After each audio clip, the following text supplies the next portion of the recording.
My mind is still torn apart, wondering if I could cause this much pain to an innocent person who absolutely doesn't deserve what's going to happen in half an hour or so. But I'm looking at a poster-sized photo, neatly framed, of Dave and I on our wedding day hanging above the fireplace. Eyes that no longer cry over the decline of my mostly happy 28-year marriage look at her. All the tears were shed while I debated with myself whether or not to start this conversation. I decided it was worth it, but I still fight the urge to run away. Dave will be devastated. John, sitting next to me on the couch, gently squeezes my hand, encouraging me, and I smile at him in gratitude. Over the 15 months of our romance, I gradually fell in love with this man, and I know that every ounce of love I gave him was stolen from Dave. The moment when making love to my husband began to feel like cheating on John was the moment when the preparation for this meeting began. No, I'm far from excited about this meeting, but I'm looking forward to the relief it will bring. I'm going to hurt Dave badly, very badly. It's unavoidable. But after this, I can stop pretending. Pretending that I was as deeply in love with Dave as he obviously was with me. Pretending that I'm meeting my girlfriends, going on business trips, going shopping, when in reality I'm meeting with John. Pretending that my conscience isn't killing me. This is very stressful, and is one of the reasons why I see more and more wrinkles on my face every morning. Yes, I'm waiting for relief. I look at the bookcase and check to see if the baseball bat I hid there earlier is still there. I am well aware of Dave's position on the issue of fidelity. Since the children left home, he began writing short stories about unfaithful wives who get what they deserve. Some stories surprised me with the fury of their husbands' responses. He did make his wives pay dearly for their misdeeds. When I asked him about it, he simply said that he was letting off steam after hearing the stories of some of his colleagues who were truly screwed by the family court system. By nature, my Dave is not a cruel person, but when faced with a man who steals his happiness, his future, he can make an exception. He is significantly larger than John, much stronger and tougher, and much less sensitive. He holds a high position in a biomedical company. John is an artist. If push comes to shove, I will stand between them with a weapon, because I know that no matter how great the provocation, Dave will not physically harm me. I can hold him back so John can escape. I hear Dave's car in the driveway, and my stomach starts churning, and my heart starts racing. I swallow. I need to pull myself together. Deep breath. I wonder what he thinks about the strange car in the driveway. John's car. I know Dave used a similar scenario in one of his stories. This was, in fact, the first story of his that I read. My heart beats even faster. Calm, I must remain calm. Darling, I'm home. Dave walks through the door and looks at John curiously. I stay where I am. I don't want to kiss Dave in front of John. Dave's glance in my direction tells me that he noticed my omission. Dave steps closer, extending his hand. John jumps to his feet and can't hide the look of alarm on his face as the size difference between him and Dave becomes apparent. Before I can say anything, Dave is in front of John, his hand still outstretched. My name is Dave. John, his replacement squeaked. He looks at Dave's hand, hesitating. I see Adam's apple rise as he slowly reaches out to shake Dave's. The handshake is short. Dave lets go of his hand and then quietly wipes it on the back of his pants. After all these years, I know what this gesture means. John suggested that Dave would call it a dead fish. The handshake is limp and feminine and, in his words, a little disgusting. John falls back onto the sofa. After looking at the 2 glasses of Chardonnay on the coffee table in front of the couch, Dave grabs a beer from the kitchen refrigerator. He sits down on the couch across from us, opens the can, takes a sip, and places it on the coffee table. On the same coffee table on which John's glasses and mine sit. The 3 drinks form a triangle. I swallow. My nerves are tense to the limit, like a branch that is about to break from tension. I look up and see Dave looking at me with a question in his eyes. I can't look him in the eye. My gaze moves lower to his faded jeans and casual shirt. How long does it take him to come home dressed so casually? Where is his work uniform? Have they implemented a casual Friday rule? I take an internal breath. Now is not the time to ask stupid questions about clothes. No, but now is the moment I was afraid of. Now I am destroying the soul of a man who is an outstanding member of society, a great father and provider, and a near-perfect husband. The first love of my life, but unfortunately for him, not the last. Dave, we need to talk. Yeah, I got it, Chelsea. His facial expression gives nothing away. It's neutral, unreadable. And that's exactly what I expected. This is how he behaves in stressful situations. He becomes coldly analytical and is much better at thinking on his feet than I am. That's why I replayed this conversation 1,000 times in my head, anticipating all possible angles and coming up with an answer, a plan for each of them. But now I have to ask myself, if I'm so confident that I've thought of all the details, why am I so nervous that I'm sweating? I feel a trickle of sweat running down between my breasts. I just want you to know, Dave, that absolutely nothing is your fault. I hear the tremble in my voice and clear my throat. I still can't look him in the eye. In all the years we were together, all my girlfriends were jealous of our marriage. I know they know, and you should know, that you were a wonderful husband. I laugh, partly to lighten the mood, partly out of nerves. It sounds unnatural. Forcibly, Dave doesn't smile back. I'm trying to soften the blow I'm about to deliver. I'm scared to talk to some of them, to be honest, because I'm afraid that some of them won't forgive me for offending you. Even as I look over his shoulder, I can see out of the corner of my eye that Dave's expression doesn't change. His lips move, but he reminds me of a statue. Are you going to hurt me, Chelsea? The words are simple but expressive, and like a thread to a magnet, my gaze is drawn to his eyes, and I finally look into his eyes. His gaze, hard and unwavering, as if he were examining something under a microscope, breaks my spell, and I look away, shocked. Yes, I'm sorry, Dave, I have to. I stumble over my carefully prepared words. One more sip, another throat clearing. You see, I fell out of love with you and fell in love with John. I want to hurt you as little as possible, but I need a divorce so John and I can be together. Pausing at this point, now that the words have been spoken, I try to see behind his mask the absolute chaos that must be tearing this worthy man apart inside. I expect to see something. The pulsation on his temple, wet eyes, tightly compressed lips, his fist clenching and unclenching. Nothing. His reaction, or rather lack thereof, scares me. I can't stop looking at the baseball bat. The silence between us is unbearable. I can't stand it. I have to fill it out. My carefully prepared speech is a thing of the past. I didn't want to hurt you until it was absolutely necessary. I hope you understand that, Dave. John and I were incredibly careful. We didn't want you to find out until it was absolutely necessary.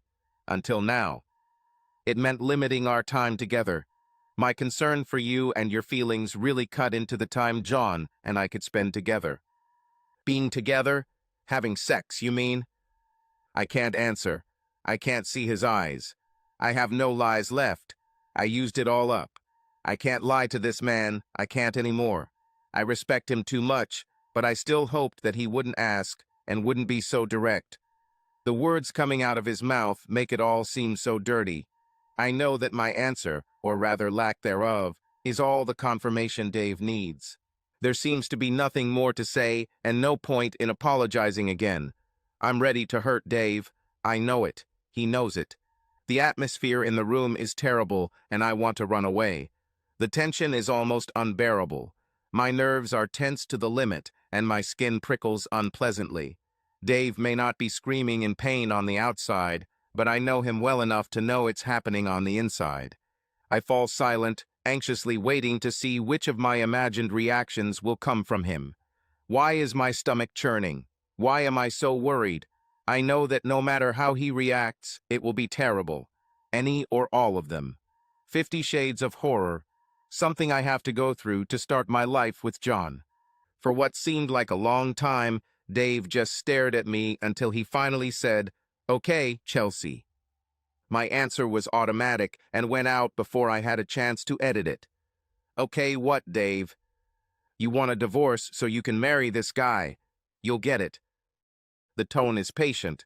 The facial expression is impassive, neutral. I lean back and watch. Too shocked to speak. This is definitely not one of the expected reactions. Then a completely different feeling comes over, unexpectedly, like a slap in the face. Like dousing with cold water, I feel insulted.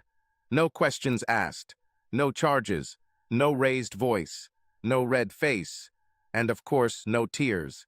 28 years together, and my husband won't even spend 5 minutes asking me questions, blaming me, begging me. Damn, fight for me. After months of agonizing over my affair with John and sleepless nights, dreading this moment, I was rejected in less than 10 minutes, without any visible emotion. I need to say something, but I have to be careful. How to break through Dave's armor without losing John. Line, such a fine line. But Dave, after all our years together, are you ready to just leave? Why not, Chelsea? You've already left. You've clearly already left me emotionally. What's the point of fighting? What's the point of fighting for? Why not try to preserve the good memories we still have by just going our separate ways? Some answers, just not the one I was looking for. I open my mouth to ask another question, but Dave speaks before I can formulate the words. Now I believe you have documents I need to sign. I really have. A signed and notarized divorce petition, but it's still in John's car. We didn't expect to go past the screams and tears and possible accusations tonight to get to the point where Dave would actually look at the documents, let alone sign them. Before I can jump up, John is up and heading towards the door. I'm watching him. His back is tense, his shoulders are stiff. The tension got to him too. In the very uncomfortable silence that follows his departure, I say, "I'm sorry, Dave. I'm sorry I offended you." Dave gets to his feet, and I can't help but look at the bat. "No, you're not sorry, Chelsea. If you were truly sorry, you wouldn't have done it in the first place." He turns around and goes to the kitchen to get himself another beer, effectively ending the conversation. When Dave returns to the living room, John is already with the manila envelope, standing awkwardly, holding it at waist level. Dave takes 2 quick steps towards him. My heart breaks for John when he steps back so quickly that he trips over his own feet and trips, his knee hitting the edge of the couch, losing his balance. He lands with a soft thud. This leaves Dave with the envelope. John glances at me, his face red, and I can see in his eyes that he knows he's not exactly being heroic in this encounter. I try to tell him with my eyes that I don't care, that I love him. I turn back to Dave, who is looking at me, his expression so impassive that I can't read his thoughts, and I'm still not sure that he won't attack John. "My friend Mary knows we're here, Dave. If she doesn't hear from us by 8, I told her to call the police. Anyway, if you want to blame someone, blame me, don't hit John." "Oh, I blame you, Chelsea. You're the one who made a bunch of promises to me years ago. Not John. Rest assured, I don't want him to suffer any more than he already will." "Is John suffering? Why? What? What the hell does that mean?" "Well, he looks like he's in his 30s, but he's committed to you." I look at him blankly. Dave looks at me. I've seen a softer, more patient version of this look before. This is when he tells me something that I clearly don't understand. "You, a woman staring 50 years in the face, you will no longer be able to give him children, so he will remain a childless, genetic dead end. I can't imagine a worse punishment for any man, never knowing the joy of his child's first step or first word. Dad, he will never know what it means to teach his child to catch a ball or ride a bike. He will never help with homework or teach his child to drive a car. He will never be a hero for his daughter or a model for his son. I don't think our kids will ever have much to do with him after they find out what you two did." My blood turns to ice in my veins. I'm trembling. I was so caught up in hiding my affair and worrying about how to end my marriage that I didn't think much about how the kids would react. Damn, damn, damn. I'll be lucky if they deal with me at all, let alone John. "You don't have to tell them, Dave." His only response is a slight tilt of his head, as if he's saying, Seriously, do you want me to lie to them like you lied to me? I lower my head. But Dave wasn't done. But the best thing is that he marries someone he can never fully trust. Someone who is capable of hurting him even when she says she loves him. Someone who is capable of hiding the worst behavior with your acting skills. How will he feel the first time you call him Chelsea to tell him you're working late or going out with your friends or one of the many other excuses you used to meet me? With him, hen? And what about you, Chelsea? When your looks start to fade in 5 or so years, and he's still a fit 40-year-old man, do you think he'll hesitate to cheat on you? Think about it. By then, he will learn all your shortcomings. How irritable you are 1 week a month. Yes, 1 week out of 4. That's 25% of the time, because of women's days.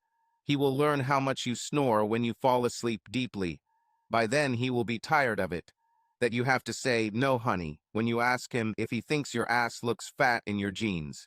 He'll soon find out how much effort you put into preparing proper food, how addicted you are to those damn things, reality TV, how much you spend on every beauty product that promises youth.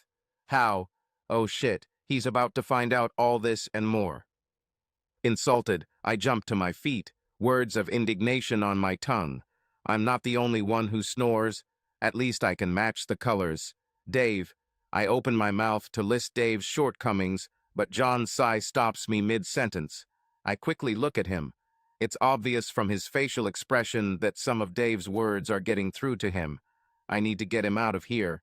Dave shrugs as I sit back on the couch, shocked. Anger, resentment, and a deep sense of resentment battle within me. Is this what he really thinks of me? Is that what he thought of me all these years? I have so many things I want to say.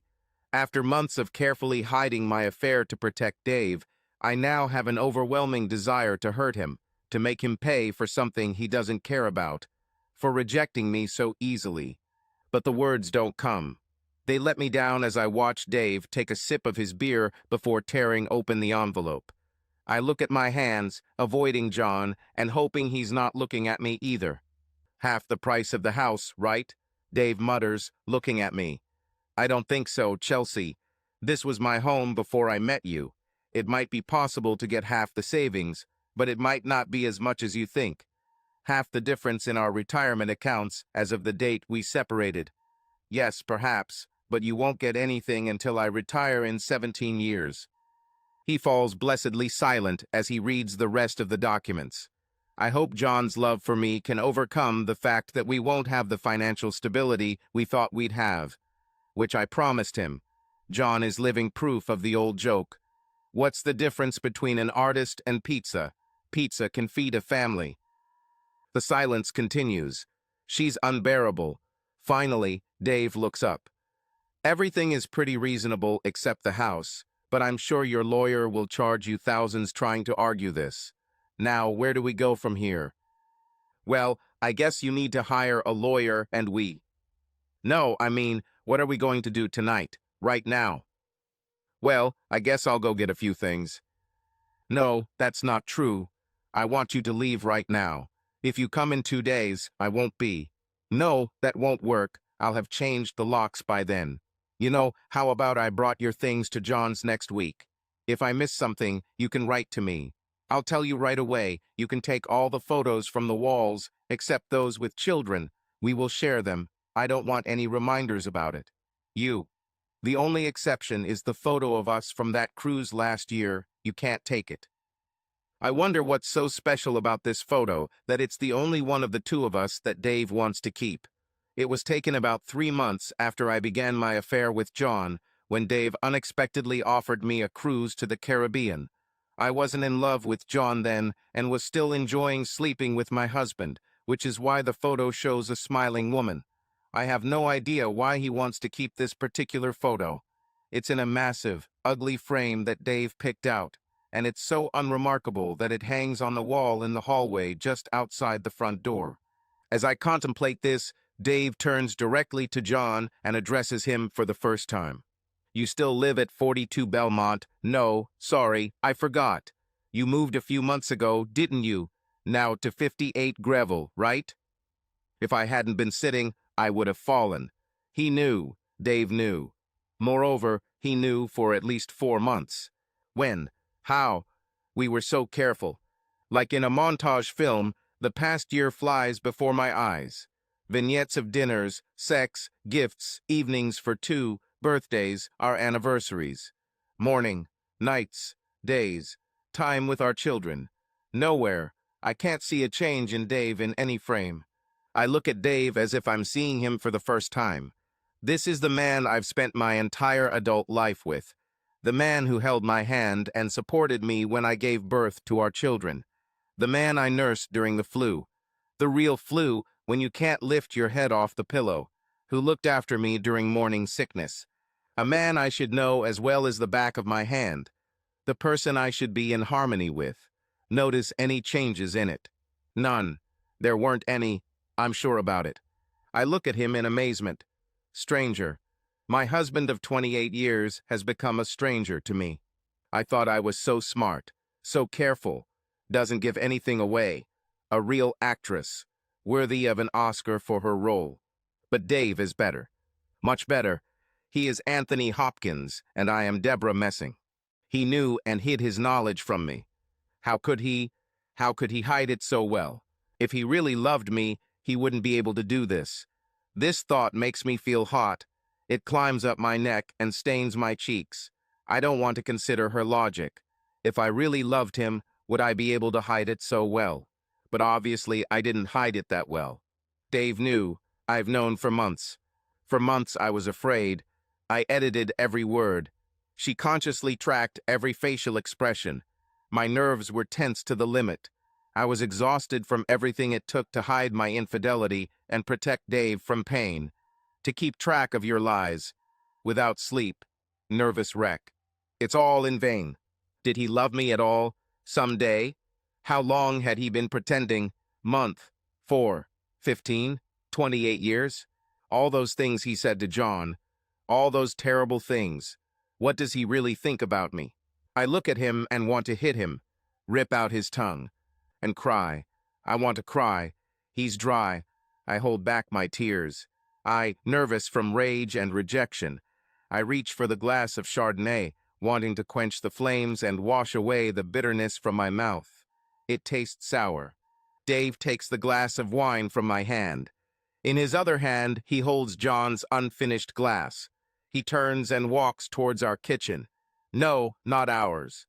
Hi, now it's his kitchen.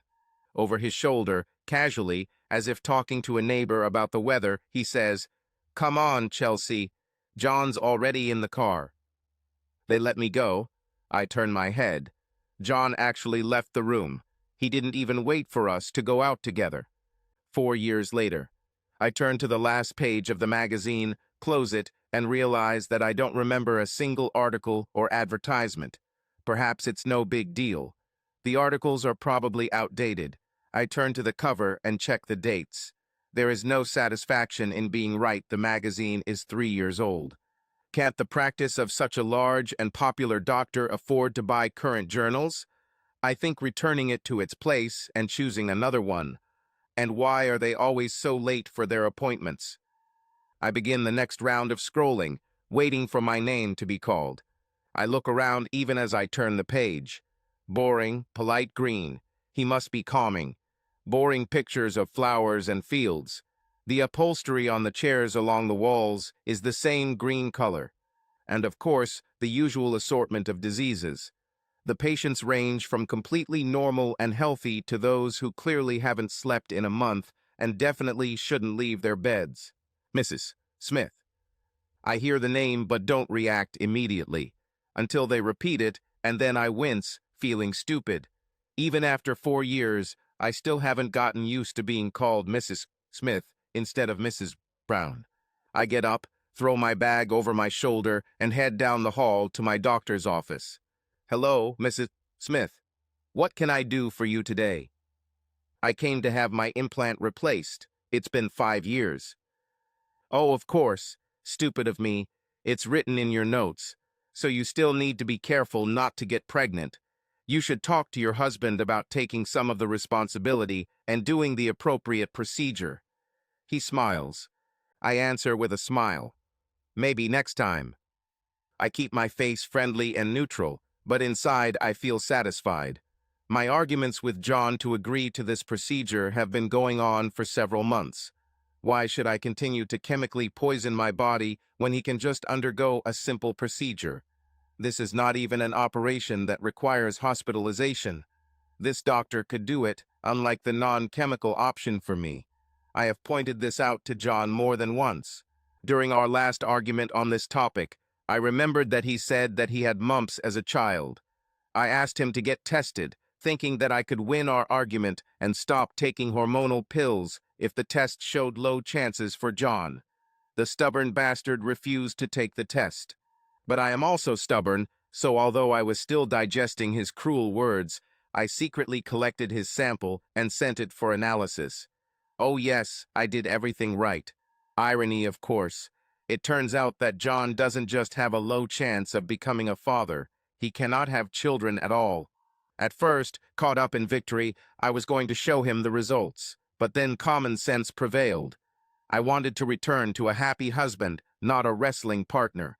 I wanted love, not just release from sexual tension. Having chopped off his knees with the results, I would not have returned my sensitive artist lover. And somewhere in this revelation, I remembered the inconveniences of Women's Days. I like not having to deal with these problems associated with Women's Day, so I decided to replace the implant. After all, this isn't forever. Dr. Jones says something, and I completely miss it. Excuse me, could you repeat that? I said, how about we replace your implantin with a new type? It's really fantastic, to be honest. Not only does it provide protection, but it records your heart rate throughout the day and has lots of other diagnostic tools. So if you come in and feel unwell, all you have to do is stop by one of our scanners, and it will download the information, and we can see what has happened to you since your last visit. Real space technology. Wow, I laugh. Sounds like something out of Star Trek. What are the side effects? I won't become the size of a barn, will I? Or start growing a mustache? And will it be like implantin, causing most women to stop having women's days altogether? No, nothing like that. Less disruptive than implantin, but with all the benefits of stopping, or at least reducing the heaviness of menstruation. Okay, sounds great. As Dr. Disha Jones turns to his monitor and clicks on one of the icons on his home screen, I begin to unbutton my blouse. Oh, what? He mumbles, rubbing his neck. What the? I look at him, and then at the screen, perplexed by his puzzled tone. Is he, like me, not friendly with technology? How long did you say you had the implant in place? He asks, turning to me. 5 years. How can this be? Are you sure? It looks like you already have a Vanguardian implant installed. All your medical information has been downloaded. What? I ask, perplexed. You should have come within the last 18 months. That's how long they've been approved and available. But I didn't come. I haven't been to the doctor for 2 years or more. He turns back to the screen, and even in profile, I can see that he has turned pale. This is information going back 4 years. How can this be? And what is this other data? Why are there WAV files in there? These are audio files. There must be some glitch. Someone else's Vanguardian implant must have accidentally linked to your patient's map. But 4 years? That's impossible. And I don't understand why I see a Google map with a flag showing the clinic. Let's look at your implantin and figure it out. My head is spinning as I move to the exam table and lie down. I turn my head to the side because I feel a little uncomfortable looking at needles and such. It's definitely Vanguardian, he says, and I can hear the confusion in his voice. It's just like the ones we install, just a little longer and wider. I turn my head and look at the doctor comparing my implant with the image on the screen. My eyes are drawn to the top of the page, Vanguardian. Seeing this written reminds me, I know this name. This was Dave's pen name on a writing site where he wrote about unfaithful wives. Coincidence? The rest of my visit passes in a blur. We'll look into it, Mrs. A. Smith. There must be some kind of cross signal or something in your old implant. Or maybe you were part of some test group or something like that. I'll contact our technicians at Vanguardian and we will let you know. I nod and walk back to the waiting room. I pay the bill and head to the car. With my hands on the steering wheel, bits of conversations from the past float into my already overloaded head. It's a pity. There is a clause in my contract that all my research and inventions belong to the company, so even if I work on something at home in my free time, I cannot patent it for at least 12 months after leaving. Research and innovation were Dave's favorite part of his job, his forte. As if he's sitting in front of me, I see Dave sitting on the couch across from me and John. I remember his faded jeans and casual shirt. I remember the shock of how little there was in our savings account when it came time to divide our assets, and his insistence on keeping the framed photo of the Caribbean cruise we took together 3 months after my affair with John. Stunned, my hands fall to my knees. Suddenly, like a puzzle, all the pieces fit together. I had my implant installed a few weeks before that cruise. At Dave's suggestion to avoid any awkward girl days ruining our vacation. I remember being touched that I had such a caring husband. I look back at the clinic. A different clinic than the one I went to before. Another doctor. I changed doctors and clinics after Dave, and I split because our old doctor, with whom I shared a practice with Dave, was an old friend of his father and the one who inspired Dave to go into medical research. It would be too awkward and inconvenient to continue visiting Dr. Black. Dave knew about John. He should have known. My heart is beating faster. He should have known from the start. Once he persuaded Dr. Black to install an implant developed by Dave, Vanguardian, but also more. Mine contained a GPS locator and the ability to record voice files. This should be illegal. I didn't give my consent. At least that's what I think. I actually signed something. What was it? I don't remember. Regardless, I should sue Dr. Black. I didn't know exactly what I was signing. He retired and lives in Brazil. I know it. Looks like his young wife is from there. Could he be extradited from Brazil? Isn't this where all the German war criminals from World War II fled to because there are no extradition treaties there? Why develop an implant with GPS and recording capabilities? Unless it's to track me. My mind is processing this. And then it dawns on me. Military. Yes, military. Such a device would be useful to them. I know Dave was involved in developing something for diabetic soldiers that would be implanted and regulate their sugar levels without the need for daily injections or accepting medicines. So, a GPS locator and recording device is not such a big step. My mind races through possibilities. Somewhere around that cruise or shortly thereafter, Dave had to leave work. No wonder we had so little in our savings account. We lived at his expense. I've never checked. I used a credit card and Dave paid it off every month and gave me cash for tips and markets. There was no need to go to Adams or pay bills online. Dave always took care of all these things. Was the cruise photo a memorial to his retirement? Dave arranged the framing himself. I remember the frame massive and rather ugly. Could this be an implant scanner? Of course not. Deep down, I know this is true. That's why he suggested hanging it in the hallway by the coat rack. And why didn't he want me to take it? He knew that I would have remade it or given it to one of the children who might accidentally discover its real purpose. The extent of how I was deceived astounds me. It all seems so fantastic. Something out of a Jason Bourne or James Bond movie, but my instinct tells me it's true. It's all true. I feel as if my chest is being compressed and I can hardly breathe. It is not surprising that he did not try to take revenge during the divorce. He's already done it, at least financially, and I can't do anything about it.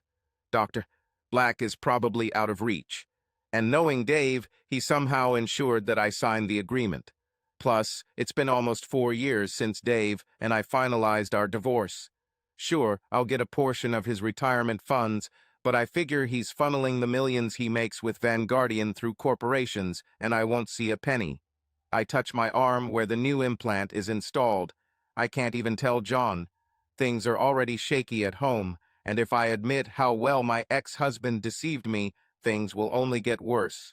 And now Dave lives in Algarve. The children admire his villa overlooking the beach. Well, they do this in the rare moments when we actually talk. I'm in a trance as I pull into the driveway of the small, run-down cottage I share with John. I don't remember how I got home. I hope I didn't run a red light. All I need with today's revelations is a traffic violation notice. On autopilot, I open the door and enter the living room. John is sitting on the sofa. Chelsea, we need to talk. Only then do I see that he is holding the hand of a girl who looks no older than 30, but is clearly pregnant. The deadline is just around the corner. It looks like someone stuffed a basketball under her tight pink t-shirt. There are 2 glasses of Chardonnay on the table in front of them.